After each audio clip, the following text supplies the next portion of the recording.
The Fox and the Crow.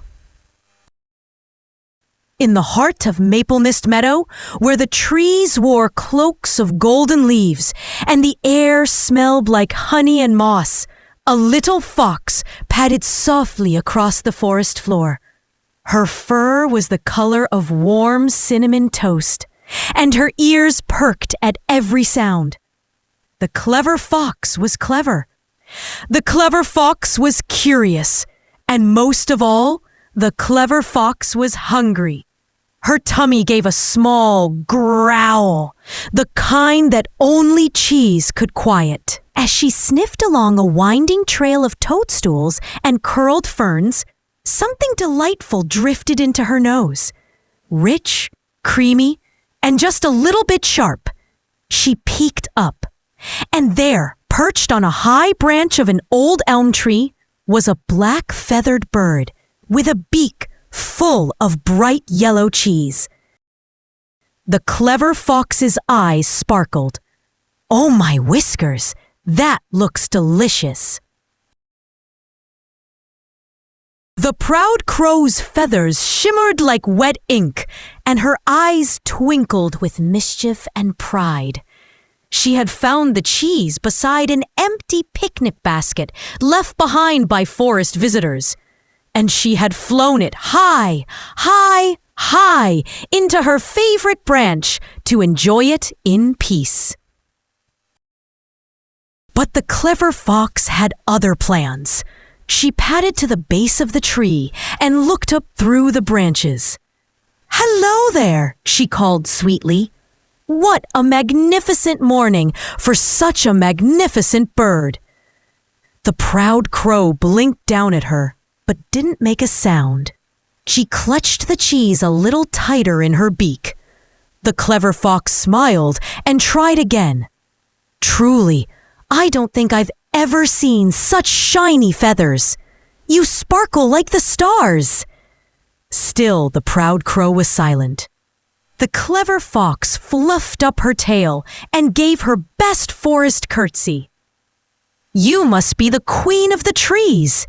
If your voice is as beautiful as your feathers, then oh my, we're in the presence of royalty." Now, the proud crow had never been called a queen before. She liked the sound of that very much. She puffed out her chest. The breeze ruffled her wings, and the sunshine made her feathers glow. "I do have a lovely voice," she thought. "Perhaps I should give her just a little song." And so, with a deep breath and a proud heart, the proud crow opened her beak to sing. Caw! And the cheese fell, down, down, down, right into the clever fox's waiting paws. "Oh, thank you ever so much," said the clever fox, tucking the cheese into her mossy pouch. "What a glorious performance!" The proud crow blinked. Her beak was empty. Her eyes were wide.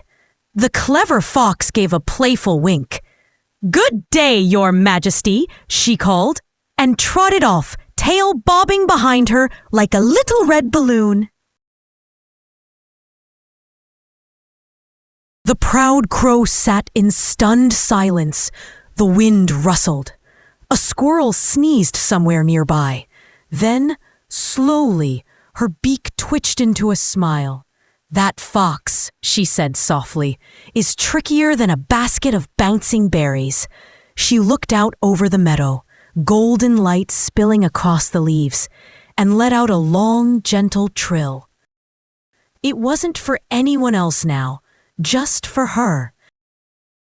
And far away, beneath a patch of mushrooms near the bubbling stream, the clever fox sat with her friend, the curious mole, who had never tasted cheese in his life.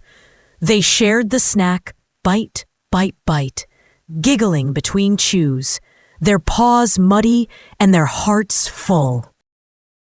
As the sun dipped behind the hills and the sky blushed into lilac and indigo, the proud crow sang her quiet song from the treetops. And down below, fireflies blinked like sleepy stars. In the hush of the evening, Maplemist Meadow whispered a lesson only the forest would understand. Sometimes you lose a treat, but find a song that lasts much longer. And that's the kind of magic you never forget. The end.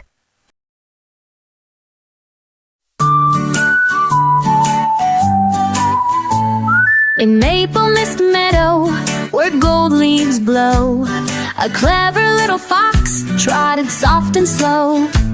With cinnamon fur and curious eyes, she sniffed the breeze beneath the skies. Oh, the fox was clever, the fox was sly, with a rumbling tummy and dreams of pie. Or cheese, in fact, with the creamy smell. And up in a tree, the treasure fell. A proud black crow, with feathers so bright, sat on a branch in morning light. She held some cheese, a golden prize, and watched the world with sparkling eyes. Good morning, queen, the fox called sweet. Your feathers shine, your voice must tweet. The crow stayed quiet, cheese held tight, but liked the praise, it felt just right. Oh, the fox was clever, the fox could charm, with pretty words that worked like warm. The crow looked proud, her chest puffed wide, ready to sing, full of pride.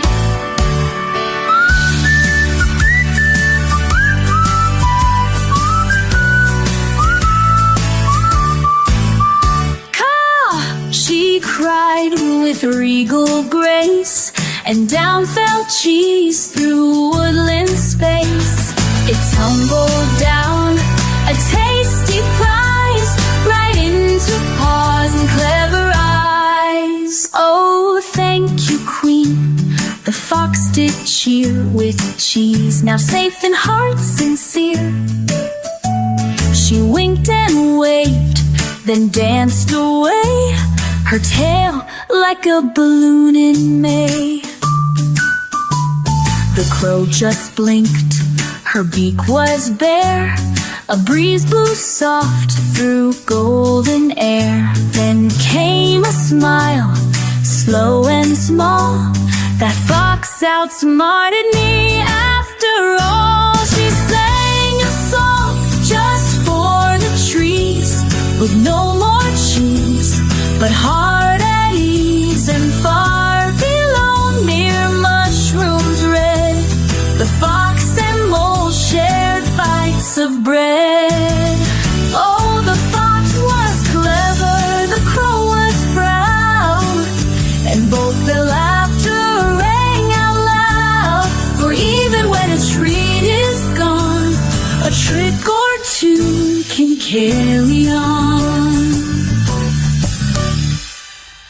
And in the hush of evening's glow, Maplemist whispered soft and low, sometimes you lose a treat, it's true, but find a song inside of you.